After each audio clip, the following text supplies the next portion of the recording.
Last story of the day is a little, it's kind of funny, but I mean, it things like this should continue to happen. So Ted Cruz was questioned on the airport about how how he promotes these sanctions in Cuba and how it leads to mass death in that country.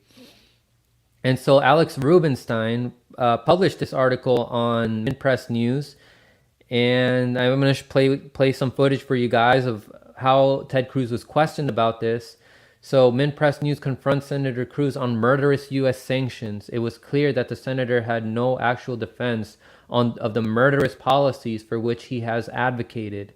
He didn't even bother to defend them, opting instead to echo a predecessor of his, Senator Joseph McCarthy. So here is the video. This was done by Ben Rubenstein, and says question Ted Cruz on the murderous sanctions against Venezuela and Cuba at the airport. So I'm gonna play this, and then I'll share with you guys my thoughts, and I can read some of the thoughts that you guys have about this. Senator, can you tell me how you feel about the sanctions on Venezuela that have killed 40,000 people? 1 second. Let me put the volume up so you all can hear it.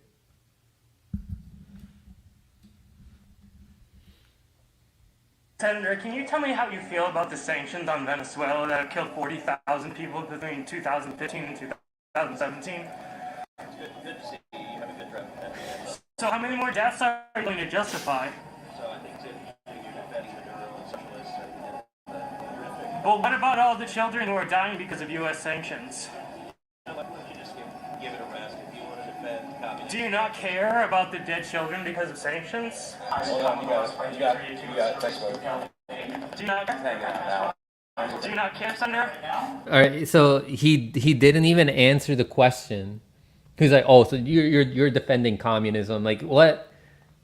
He's asking about legitimate evidence. Like it doesn't matter. This isn't about communism. This isn't about socialism. This is about people's lives that are being killed because of what the U.S. is doing and what have they have been doing for decades. And so when Ted Cruz couldn't answer the question, he was like, "Oh, you having a good day? You defending communism?" Like he won't, like a little troll. What happened to him here? It's the same thing that happens when you confront any of these politicians in public. Is they have somebody like a bodyguard or a staffer that just steps in and is like, "Please leave the senator alone. Please leave the congresswoman alone. Please leave Congresswoman Cori Bush alone. Please leave Senator Ted Cruz alone. You're not allowed to question these people. Like, oh my God, these people are so sacred. We're not allowed to ask them questions.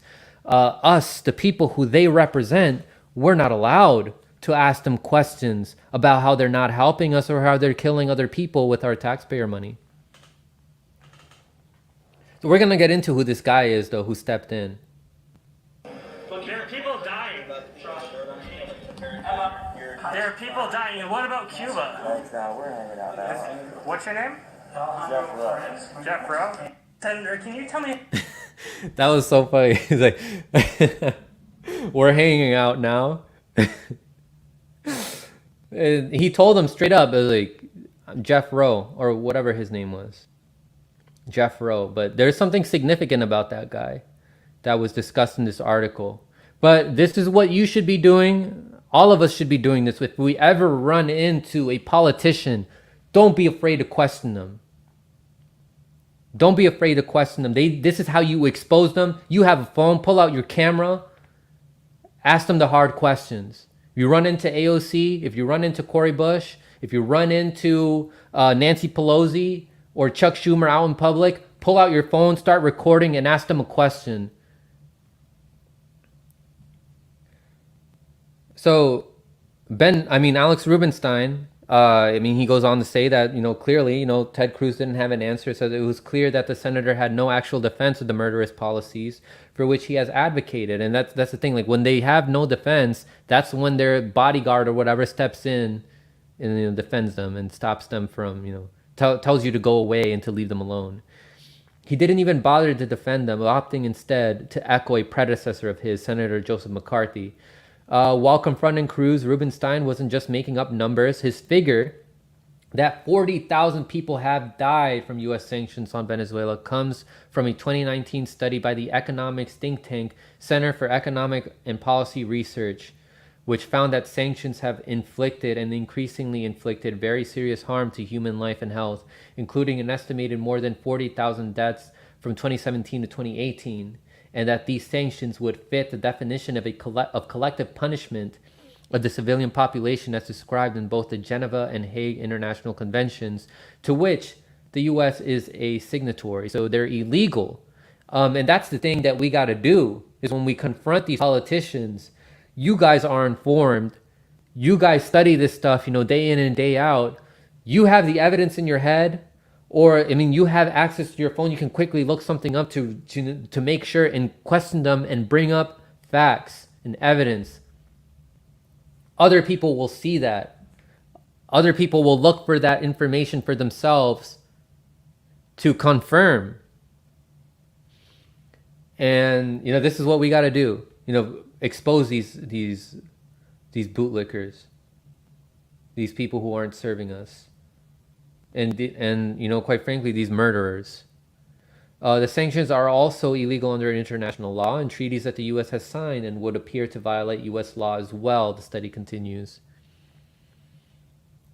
All right, what else we got here? I wanna look up Jeff Rowe, like that one guy who stepped in.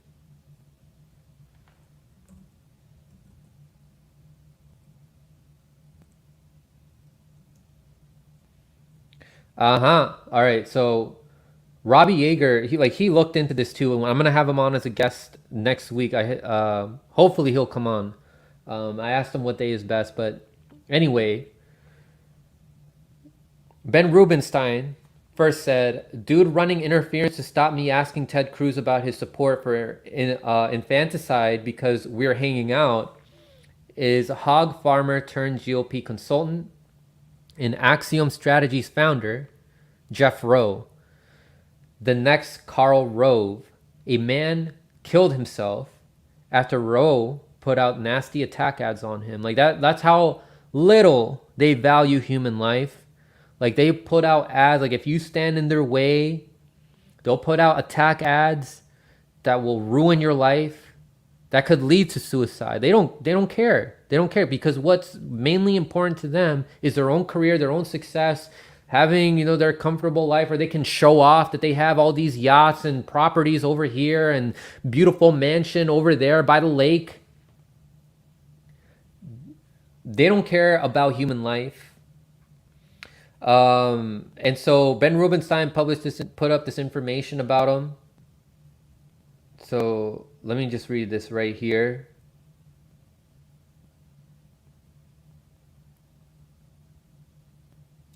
So it says, Casey political consultant Jeff Rowe rides out backlash to Tom Skewich suicide. So you can read up more information on that. But Robbie Yeager then went on to show us how since the 2016 cycle, Axiom Strategies has made $38 million plus working for several GOP candidates and state parties. Ted Cruz has paid the firm $4.2 million during that time, making him one of the firm's largest customers. So you can find more information on that on Open Secrets, but that's literally what these guys mainly care about. Like these are their babies, their think tanks, their organizations where they can profit off of human suffering. That's what they care about. Very little, even when you present them with facts. Ted Cruz, you're killing people. Look, here's scientific evidence showing how the sanctions that you promote are killing people. He doesn't give a fuck. He just says he's like, oh, you're defending communism. Capitalism has killed way more people than communism, Mr. Cruz. Imperialism has killed more people than communism. So that's what you guys got to do. Call these people out. I'm really glad that people like Ben Rubenstein are calling out these politicians, much like how Max Blumenthal was calling out what's his name, the freaking Russiagator, the Democratic Russiagator who was at the eviction moratorium protests. You guys can do that too. So it's not only that one guy who killed himself because of Roe's tactics. This is also, so Rolling Stone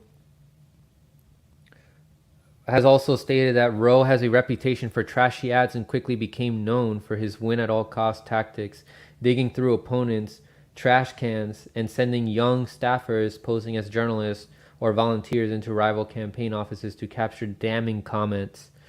Days after Roe and Axiom put out an attack ad against a candidate for governor in Missouri, which compared him to a bug, the candidate, Tom Skewich, shot himself with a gun.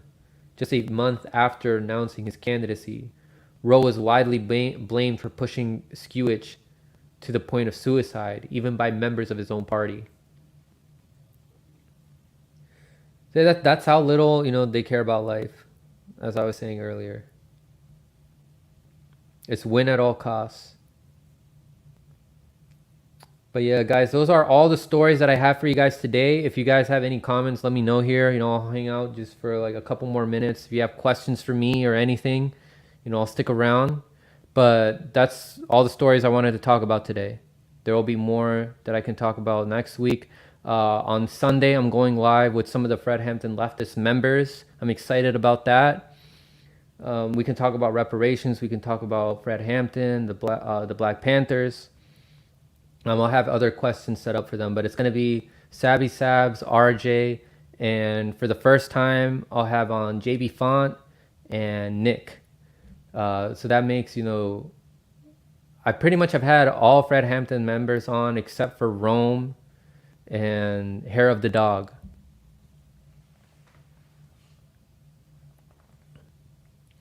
Yeah, we got to make politicians fear us, not elites. That's right, Thomas, Oklahoma. They got to be afraid of confronting us more than they're afraid of making the elites who pay them.